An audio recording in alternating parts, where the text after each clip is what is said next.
No man should be playing in the WNBA. No man should be competing against women in female sports. We got to stop it. Men should play against men, females should play against females, and transgenders should play against transgenders. Simple.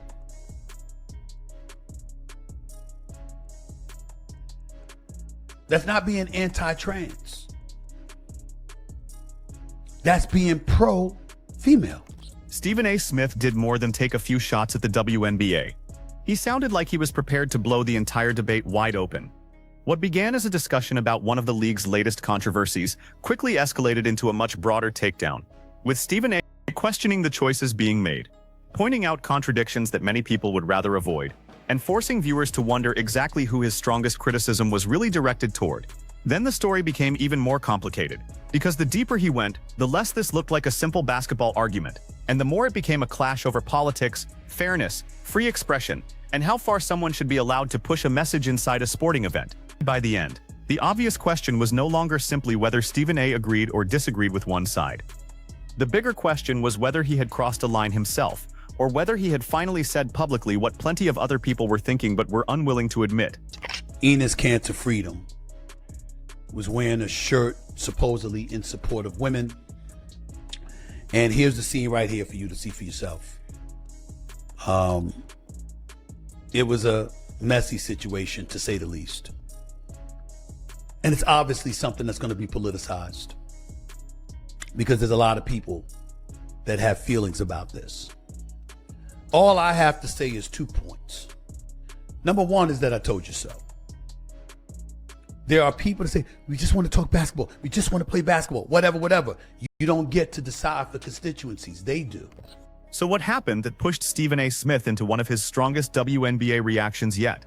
This was not the usual debate about whether a referee missed a call, whether two players were feuding, or whether somebody somehow missed an easy shot while thousands of people watched from the stands.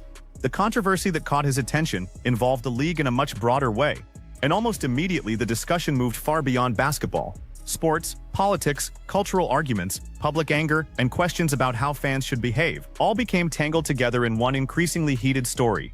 It was exactly the kind of situation that becomes impossible for a major sports commentator to ignore, because once the issue started spreading, the game itself was no longer the only thing people wanted to talk about. I just think people are running from issues, and I don't think in this business you're supposed to run from issues. And the fact that everybody's running from the big elephant in the room involving the WNBA and the latest with Coach Stephanie White of the Indiana Fever going on a little tirade during a post-game press conference because people were accusing her of not supporting her player after Sophie Cunningham was essentially, knocked upside the damn head by Dejanay Carrington, and she didn't speak up. This time, Stephen A. was reacting to a controversy involving former NBA player and political activist Enes Kanter Freedom. A WNBA matchup featuring the Chicago Sky and the Indiana Fever, and an in-arena confrontation that almost instantly became about something larger than the result on the scoreboard. Kanter Freedom has spent years using his public platform to speak about political and human rights issues, so his presence already carried a certain level of attention. But when his message collided with the atmosphere surrounding a WNBA game, the situation moved quickly from a sports story into another national argument about culture, activism, fairness, and how political messages should be expressed around athletes who are simply trying to compete. After careful consideration and reviewing the current eligibility guidelines, I am officially declaring myself a WNBA prospect. If simply declaring who you are is all that's required, then I meet every single requirement necessary to compete in the WNBA. So you see what Enes Kanter had to say, right? You see how much of a mess this is becoming, right? Everybody want to act like, oh my goodness, we don't want to hate on trans. We don't want to hate on trans folks. That's not what that's about. Anybody who's hating on them should be ashamed of themselves. The WNBA, the NBA, and everybody else in between is absolutely right when they talk about not violating people's civil rights and liberties, not being hateful, not engaging in hate in any way, shape, form, or fashion, whether verbally, physically, or otherwise. According to the situation Stephen A. was discussing, Kanter Freedom attended the game wearing a shirt tied to the debate over women's sports, transgender participation, and the larger political battle surrounding that issue. The atmosphere became uncomfortable, and tension inside the arena reportedly increased as people reacted to both the message and the way it was being presented. One of the most important moments involved WNBA player Natasha Cloud, who confronted what was happening and became a major part of the discussion afterward. From that point forward, the argument was no longer only about what was written on a shirt or what Cantor Freedom believed. It became a debate over whether the players themselves were being unfairly dragged into a political demonstration and whether expressing a point inside the arena justified creating a direct confrontation with women who were there to play basketball. And there's a heightened level of sensitivity that's come associated with the WNBA, and I don't blame them one bit. I want to say that. But here's the reason I don't blame them. Because what Enes Kanter did, although he had every right to do it, and although it's clearly to bring attention to the unfairness of not specifically defining what a woman is in a collective bargaining agreement, and as a result, somebody who is transgender and can wake up and say, I'm a female and I want to participate in the NBA, according to the letter of the language of the law, you can actually get away with it. And that needs to be clarified. Clearly, that's a political position. That was when Stephen A. Smith looked at the entire situation and effectively decided that nobody involved was going to receive a completely free pass. His position was more layered than a simple yes or no reaction. He argued that Cantor Freedom had every right to hold and express his opinion, and Stephen A. also agreed with the broader position that biological males should not compete against biological females in women's professional sports.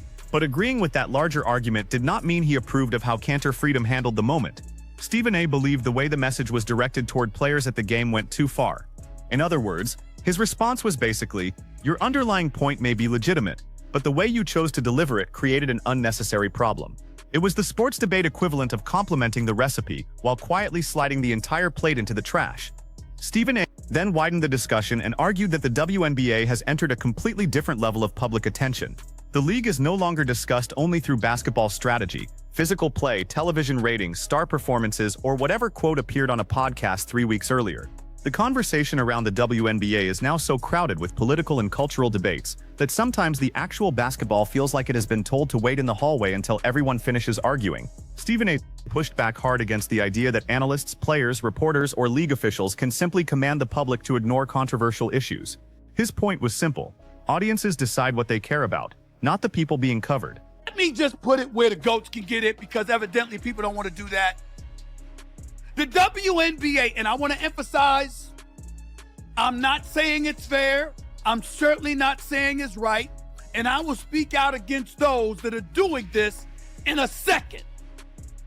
But it's important that the WNBA wakes up and acknowledges something. There's a lot of people that don't like you. There's a lot of people that don't like you. That was one of the frustrations at the center of Stephen A.'s reaction. He argued that no individual, player, commentator, or organization gets to control what an entire fan base is interested in discussing. Whether the league likes it or not, controversy has helped pull enormous attention toward the WNBA. That does not mean Stephen A. was celebrating chaos as if someone had just won a championship. His argument was more uncomfortable than that. He was saying that if a controversy causes people to watch, debate, argue online, tune into television shows, and constantly check social media to see what happens next, then it becomes difficult to pretend that the issue is irrelevant. He also acknowledged Cantor Freedom's long record of political activism and public advocacy. Stephen A. discussed how Cantor Freedom has repeatedly spoken against powerful institutions and governments, including issues involving Turkey and China, even when those positions reportedly brought severe consequences into his own life. He made clear that he respected the courage required to take those kinds of public positions, and understood why Cantor Freedom would feel strongly about political questions. But then Stephen A. drew a line that some people may not have expected. He argued that the women playing in the WNBA did not deserve to become the direct target of the demonstration. To him, that difference between criticizing a policy and antagonizing individual players was one of the most important distinctions in the entire controversy. Very wrong. It was a classless thing for him to do, because it's not, the ladies that are playing don't have anything to do with this. The league does.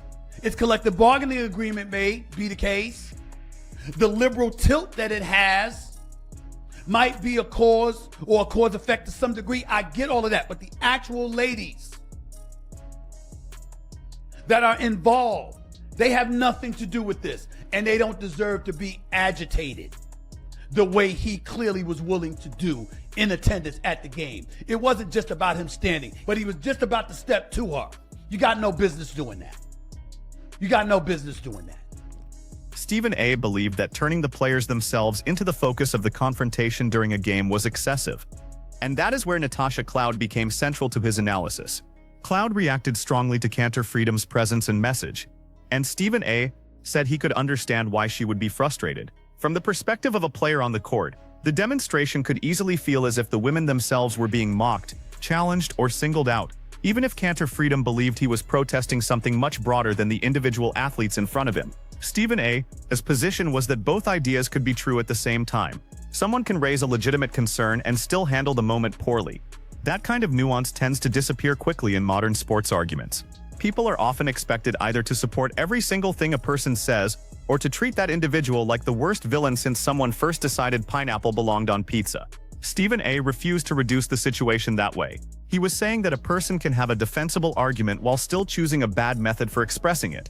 Then the debate became even louder when former NBA player Steven Jackson entered the conversation and offered his own forceful opinion.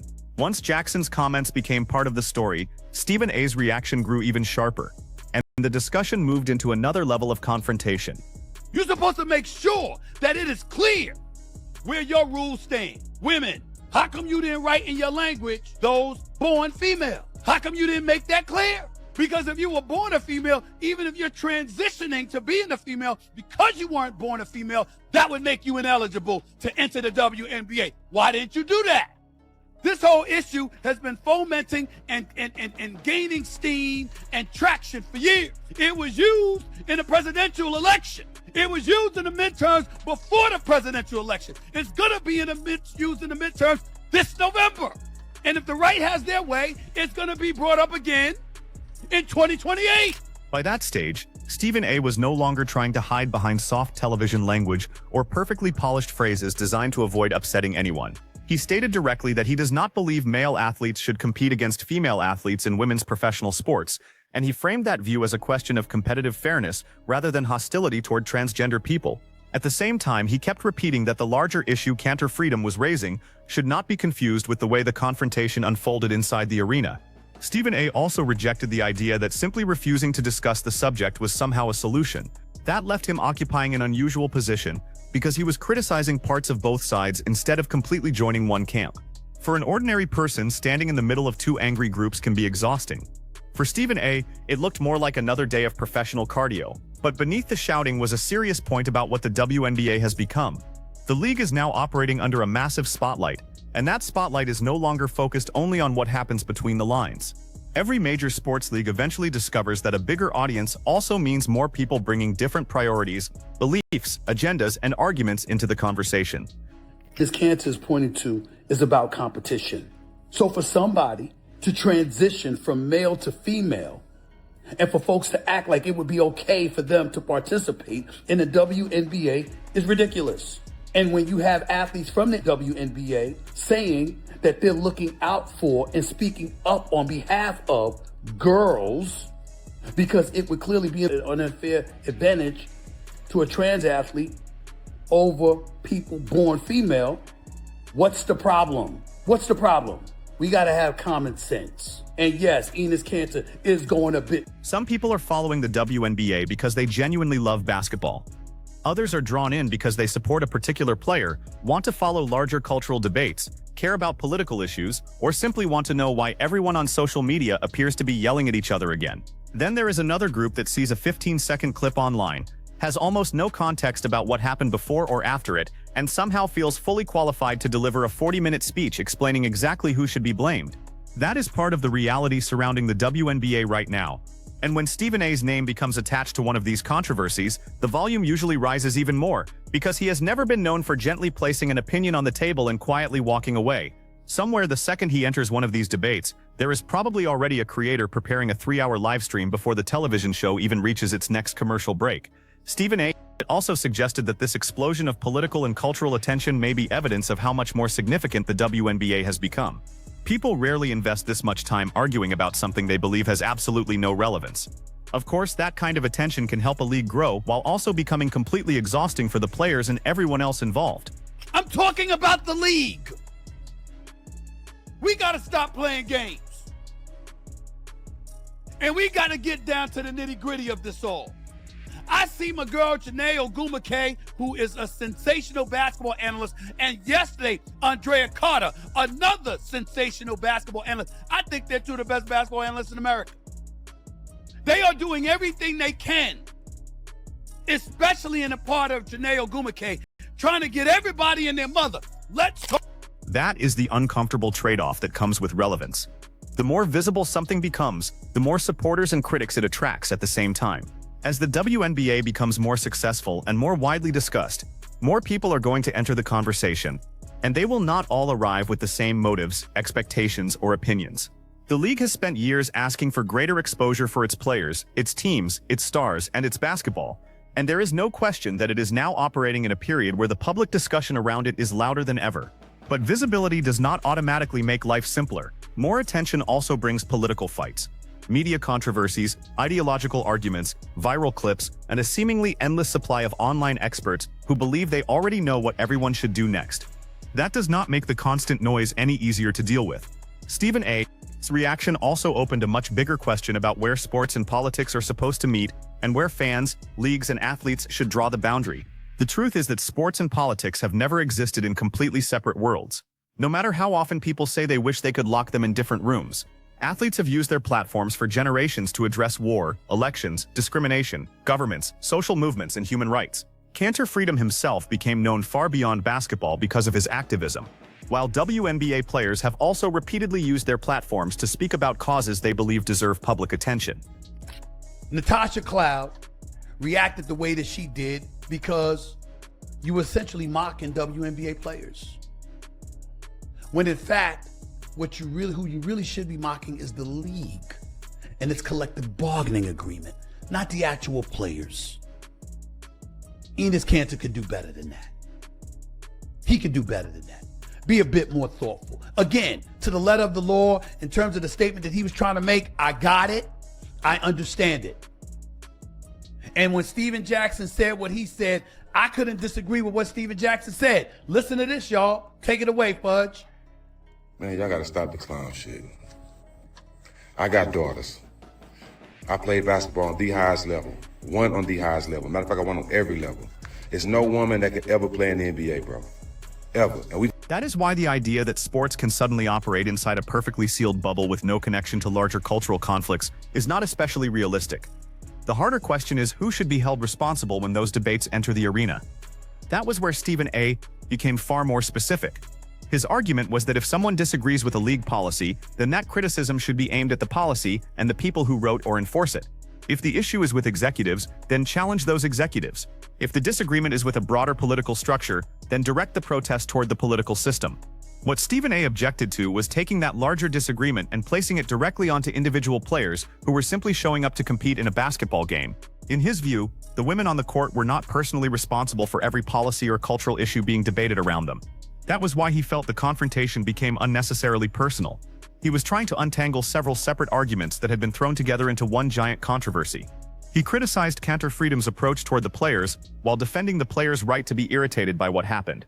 At the same time, he respected Cantor Freedom's history of activism and agreed with the broader argument about preserving separate competitive categories in women's sports. He also rejected the idea that commentators, fans, or the public should act as if controversial issues do not exist simply because some people would prefer every discussion to remain completely focused on basketball. Do not like the WNBA. I've got people walking up to me in the streets saying stuff like, it's a lesbian league. I said, what the hell I got to do with anything?